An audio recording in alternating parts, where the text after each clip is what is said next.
It is impossible to say how the idea first entered my head. There was no reason for what I did. I did not hate the old man. I even loved him. He had never hurt me. Did not want his money. I think it was his eye. His eye was like the eye of a vulture. The eye of one of those terrible birds that watch and wait while an animal dies, and then fall upon the dead body and pull it to pieces. Eat it. When the old man looked at me with his vulture eye, cold feeling went up and down my back. Even my blood became cold. And so, I finally decided I had to kill the old man and close that eye forever. So you think that I am mad? A madman cannot plan. But you should have seen me. During all of that week, I was as friendly to the old man as I could be, and warm and loving. Every night, about 12 o'clock, I slowly opened his door. And when the door was opened wide enough, I put my hand in, and then my head. In my hand, I held a light, covered over with a cloth, so that no light showed. And I stood there, quietly. Then, carefully, I lifted the cloth, just a little, so that a single, thin, small light fell across that eye. For 7 nights I did this. 7 long nights. Every night, at midnight. Always the eye was closed, so it was impossible for me to do the work. For it was not the old man I felt I had to kill. It was the eye. His evil eye. And every morning I went to his room, and with a warm, friendly voice, I asked him how he had slept. He could not guess that every night, just at 12, I looked in at him as he slept. The 8th night, I was more than usually careful as I opened the door.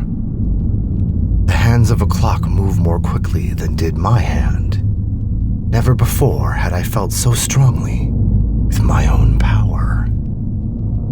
I was now sure of success. The old man was lying there, not dreaming that I was at his door. Suddenly, he moved in his bed. You may think I became afraid, but no.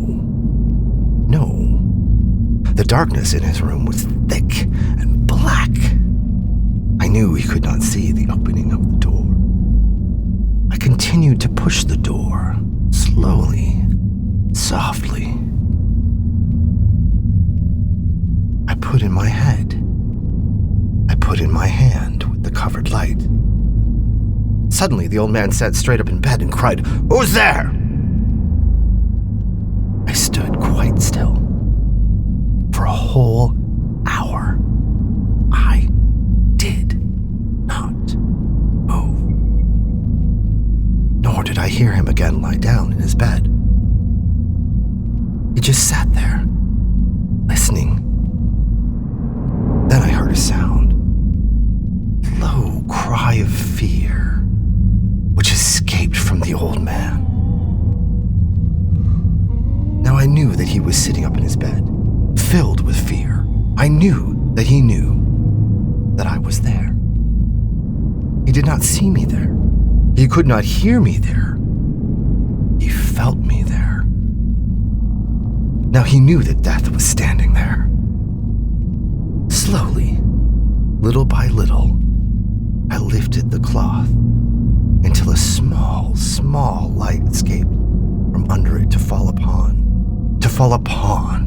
that vulture eye. And it was open. Wide open, and my anger increased as it looked straight at me. I could not see the old man's face. Only that eye. That hard, blue eye. The blood in my body became like ice. Have I not told you that my hearing had become unusually strong?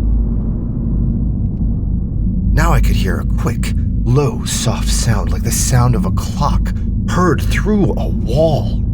It was the beating of the old man's heart. I tried to stand quietly, but the sound grew louder. The old man's fear must have been great indeed, and as the sound grew louder, my anger became greater and more painful. But it was more than anger. In the quiet night, in the dark silence of the bedroom, my anger became fear. But the heart was beating so loudly that I was sure someone must hear. The time had come. I rushed into the room, crying, "Die! Die!"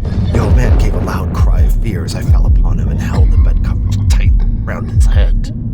Still, his heart was beating, but I smiled as I felt that success was near. For many minutes, that heart continued to beat, but at the last beating stopped. The old man was dead. I took away the bed covers and held my ear over his heart. There was no sound. Yes, he was dead. Dead as a stone. His eye would trouble me no more. So I am mad, you say? You should have seen how careful I was to put the body where no one could find it. First I cut off the head, then the arms and the legs. I was careful not to let a single drop of blood fall on the floor. I pulled up 3 of the boards that formed the floor and put the pieces of the body there. Then I put the boards down again, carefully, so carefully that no human eye could see that they had been moved. As I finished this work, I heard that someone was at the door. It was now 4 o'clock in the morning, but still dark. I had no fear. As I went down to open the door, 3 men at the door, 3 officers of the police. One of the neighbors had heard the old man's cry and had called the police. These 3 had come to ask questions and to search the house. I asked the policeman to come in. The cry, I said, was my own in a dream. The old man, I said, was away. He had gone to visit a friend in the country. I took them through the whole house, telling them to search it all. To search well. I led them finally into the old man's bedroom. As if playing a game with them, I asked them to sit down and talk for a while. My easy, quiet manner made the policeman believe my story. So they sat talking with me in a friendly way. But although I answered them in the same way, I soon wished that they would go. My head hurt. It was a strange sound in my ears. I talked more and faster. The sound became clearer, and still they sat and talked. Suddenly I knew that the sound was not in my ears. It was not just inside my head. At that moment, I must have become quite white. I talked still faster and louder, and the sound, too, became louder. It was a quick, low, soft sound, like the sound of a clock heard through a wall. A sound I knew well. Louder it became, and louder. Why did the men not go? Louder and louder! I stood up and walked quickly around the room. I pushed my chair across the floor to make more noise, to cover that terrible sound. I talked even louder, and still the men sat and talked and smiled. Was it possible that they could not hear? No, they heard. I was certain of it. They knew. Now it was they who were playing a game with me. I was suffering more than I could bear from their smiles, and from that sound, louder, louder, louder. Suddenly, I could bear it no longer. I pointed at the boards and cried, "Yes, yes, I killed him! Pull up the boards and you shall see I killed him! But why does his heart not stop beating? Why does it not stop?"